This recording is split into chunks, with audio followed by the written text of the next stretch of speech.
Today I'm going to show you how to meal prep 3 easy, delicious vegan breakfasts. 2 out of the 3 are pretty healthy, and we're going to start actually with the least healthy one, which is this breakfast sandwich. The original idea I got from the Rabbit and Wolves Instagram, and I changed it to fit my own taste because I absolutely hate olives. But that's the great thing about this recipe. It's very simple, very customizable, and very difficult to mess up. So as you can see, I use some diced mushrooms, peppers, and onions. But again, this is all the preference. If you wanted to use spinach or broccoli or something like that, that would work just fine.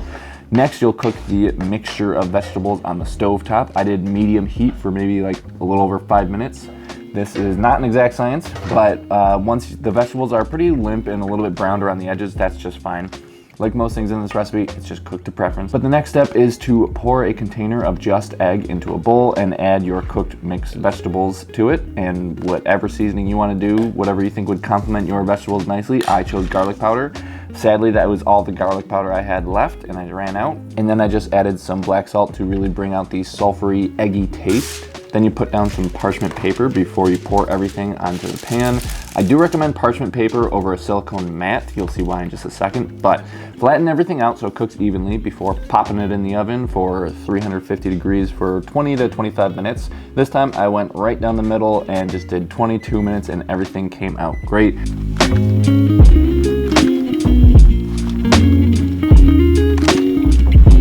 So once you take your breakfast sandwich base out of the oven, you can let it cool for a bit before taking it out of the pan so you can cut it more easily without those pesky pan walls getting in the way. Then after making my initial incisions, I will actually cut through the paper because I'm actually going to put most of these in the freezer, and this way they won't stick together.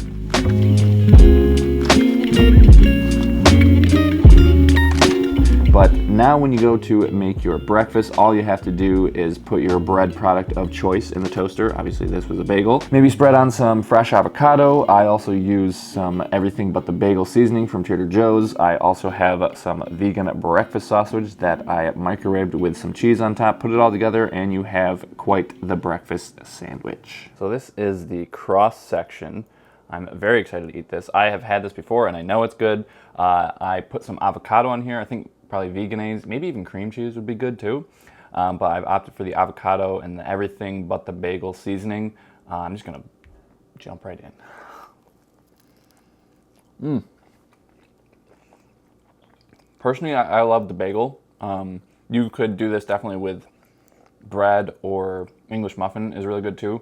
I don't see why you couldn't do this with a burrito as well. The first time I made this, I tried to put everything together, like the meat and the cheese and the bagel and everything, and like put it in the freezer and then tried to heat it up again. I tried the microwave, I tried the air fryer, and everything was cooking at different temperatures. So what I would definitely recommend is just make the egg ahead of time, cut it like I did, just layer everything, and then you're gonna cook everything separately anyway. So just while the bagel or English muffin is toasting, then just heat up the egg, the sausage, and the cheese. And then if you want to do some avocado, mayo, or cream cheese, just put that on the bagel. But this is definitely a very easy, quick thing to do when you know that you're going to be in a hurry in the future. I probably could have done a little bit more of the black salt if you want a bit more of like an eggy taste. I definitely would have put in more garlic powder if I had more, but unfortunately I ran out.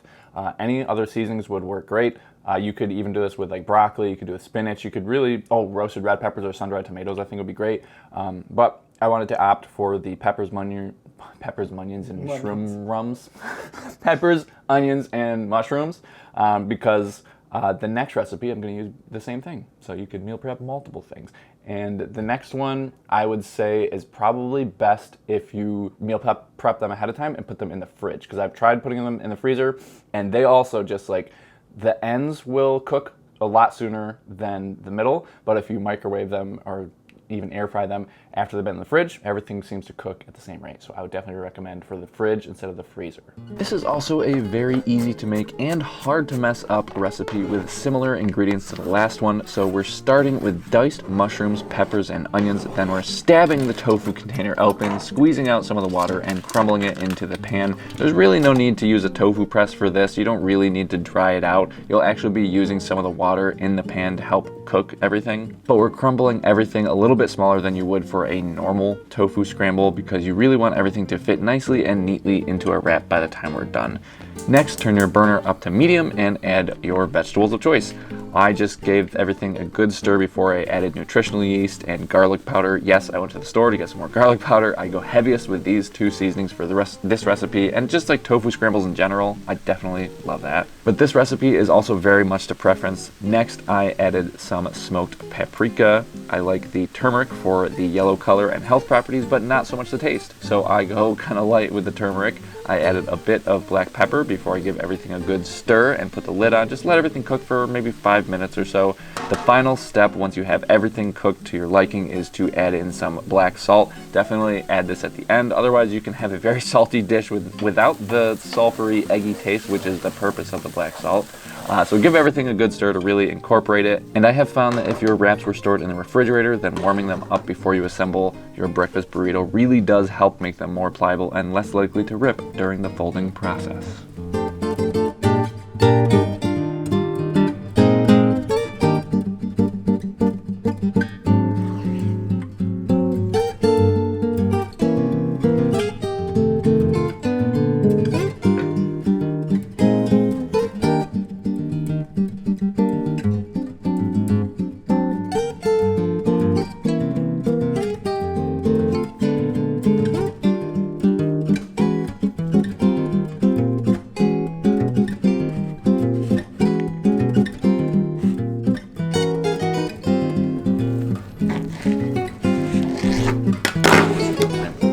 So as you see, we put some avocado in here. I think that salsa would be great, but unfortunately, somehow my entire house doesn't have any salsa, so I would definitely recommend that. I'm gonna add a little bit of hot sauce. I think tahini would probably be great on here as well. These are a little bit on the smaller side, but it's great. You can fit like 2 of these in these kind of smaller containers. I can even link these on Instagram in the description. I really like these. I found these just on Amazon. It's pretty cheap. They're like sandwich size. But anyway, back to this. I probably could have gone a little bit heavier on the black salt, but I do like how this came out. And the cool thing is, just like a lot of the other ones, you can put broccoli in here, you can do spinach, kale, tomatoes, anything you really want to do. It's just up to personal taste and preference. But now on to the last meal prep breakfast. And we saved the best recipe for last. This is actually the easiest recipe, even though it's kind of a two-parter, so just stay with me. If you've never made vegan yogurt before, then I am about to blow your mind with just how simple it is. All you need is a probiotic pill that you can open up and a carton of your favorite non-flavored unsweetened plant milk. I use soy milk because it has a higher protein content than most other plant milks out there, but you can easily do this with almond milk, cashew milk, coconut milk, whatever you want.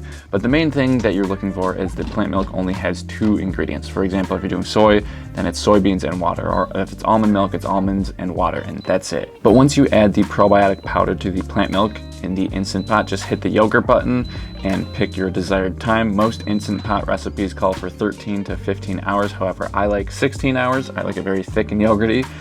But generally, the less time you cook, the thinner and less tangy it will be, and the longer it cooks in the Instant Pot, then the thicker and more tangy and more yogurty it will taste. So it really is up to you. But when it's time to take the yogurt out, just make sure that you take the lid off quickly and flip it so you don't get any of the excess water in the yogurt. Unless for whatever reason you like very thin yogurt, then by all means just drain the condensation back into the yogurt. But usually I dump out a bit of water before I pour it into the mason jar, and I put it in the fridge without the lid on. After it cools a little bit, I'll put the lid on it. I just don't want to build up even more condensation that I just got rid of. But now, once you've made the yogurt, all you have to do next time is take a tablespoon from the last batch and put it into the Instant Pot along with 4 cups. I've even done a tablespoon with 8 cups of soy milk, and I made a double batch. And everything else in this process is exactly the same. Every time you continue to use this culture from previous batches, it will also get thicker and more tangy and yogurty tasting. So it literally just gets better and better every time that you make it. So don't be discouraged if your first batch kind of sucks. It's not you, it's because it's just the first batch. So I promise the second batch will be better, and it'll just keep getting better every time. So like I said, this breakfast is a 2-parter. Now we're going to be making the second part, a homemade granola, and we're going to start with the classic base of oats. But we're going to use even more of a second ingredient called TVP. TVP really increases the protein content of this granola, and it really increases the crunch factor. So if you don't love a crunchy granola, then you can just sub extra oats instead of the TBP. Next, I use 1/3 cup of sunflower seeds. I've done chopped almonds or cashews. Both would be great here. Any nut or seed will do fine. And for this recipe, I added too much pumpkin spice. When I'm making recipes, I often like to find out where the limit is, especially when it comes to spices. Turns out 1/4 cup was the limit. So try 2 to 3 tablespoons. That's kind of like the sweet spot for me. And I next added 1 tablespoon of vanilla and 1/2 cup of maple syrup. Maple syrup obviously sweetens things up, but it also just binds everything together so you don't just have like a loose granola baking on the pan. But once everything is all mixed up in the bowl, pour it on the parchment paper, or this time if you have a silicone mat, that would work just fine too. Gotta really flatten it out, because it's very easy for like some parts that are really thin to get cooked really, really well, and the other parts that are thicker to not be cooked so hot, especially in the middle. It's a lot easier to have that accidentally mounded up and not even notice it. Now that it's all flattened out, you just pop it in the oven for only 15 minutes on 350 degrees Fahrenheit. I personally like to let it sit for maybe 15 minutes or so after it comes out so that 1, you don't burn yourself, and 2, I've found that the granola will tend to clump up and solidify more at this stage. So I really like a chunky granola. So if for whatever reason you like a looser, less chunky granola, then you can pour it or just start agitating it like right when it comes out to stop that process. But after waiting for a bit, pour it into a bowl. I would mix in some raisins. You could do craisins. I've done dried cherries before and those were great. Even coconut flakes. Really, you're just adding some ingredient that you want that you didn't really want to cook. But once you've mixed all of the cooked and non-cooked ingredients together, you can just put it in whatever container you're going to store it in. This recipe makes about 7 to 8 cups of granola.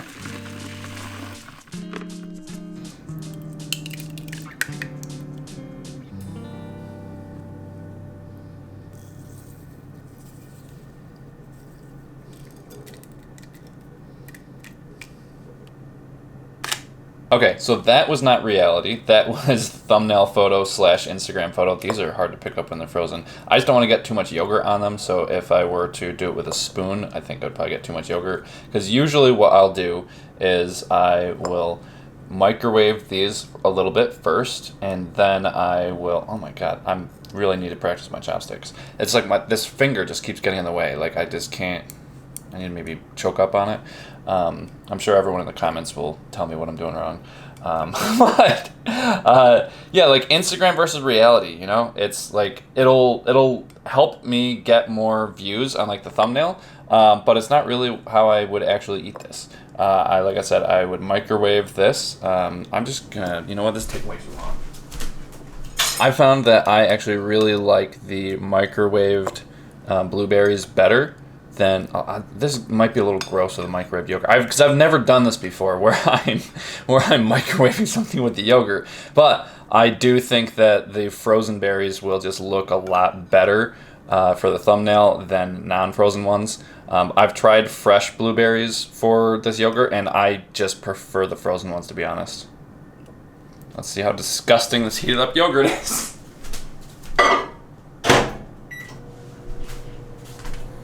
Okay, I actually don't think it'll be all that bad because I don't really need these berries to be hot. I just want them to not be frozen. I do really like, though, when they're frozen, that you just kind of get like it's like kind of purple for like yogurt. I really like that. Kind of gives me more of like the stuff I grew up with, like fruit on the bottom. So other things that I'll do, I will usually add way more strawberries. I might even add more than that. I will add some banana. I just didn't really think that it would really add to the photo just because it's like basically white on white.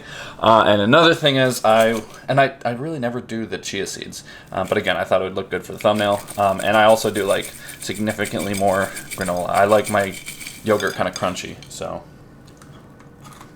That might be a little too much, but like I said, I like a lot though. I like some yogurt with my granola. Other things too that I will sometimes add is like maybe some PB2 powder or like chocolate protein powder. That is actually really good. Some maple syrup is good. Just whatever you're in the mood for. I like to keep my yogurt when I have it in the jar just plain. You can flavor it however you want, but when I have it plain, then every time that I have the yogurt, I can flavor it however I want. So I just prefer that. If you maybe have kids in the house and they are gonna be, maybe they're too little to know how to flavor their own stuff, maybe you could do that, but I like to just keep it plain and then flavor it as I go. Like I said, Instagram versus reality. This is how I actually eat it.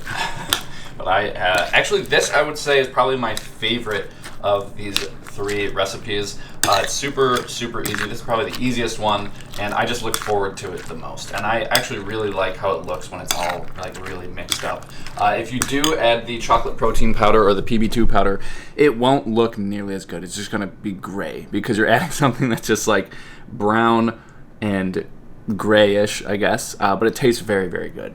So as long as you don't care how it looks, it'll taste good. Recommend it. Another thing I want to mention is that this is definitely a lot of food. So feel free to make it smaller portions. I just woke up at like 6 a.m. this morning. I already did a leg workout. It's like 10 a.m. All I've had is like a 200 calorie protein bar. So this is definitely a bigger meal. It's kind of like my brunch. Just wanted to throw that out there. I've been thinking about doing more videos like this where you get more than one recipe per video. I'm going to continue doing these Vegandale vlogs every time I go to Vegandale. So definitely stay tuned for that. They're coming up in September and October. And I'm also planning on doing some more videos about just how to make vegan friends and just build a vegan community around you, because I know so many people who even live in large cities that don't have a vegan community, don't know any vegans in real life, and I think that's just such a shame. So definitely subscribe if you're into any of those topics, and I'll see you next time.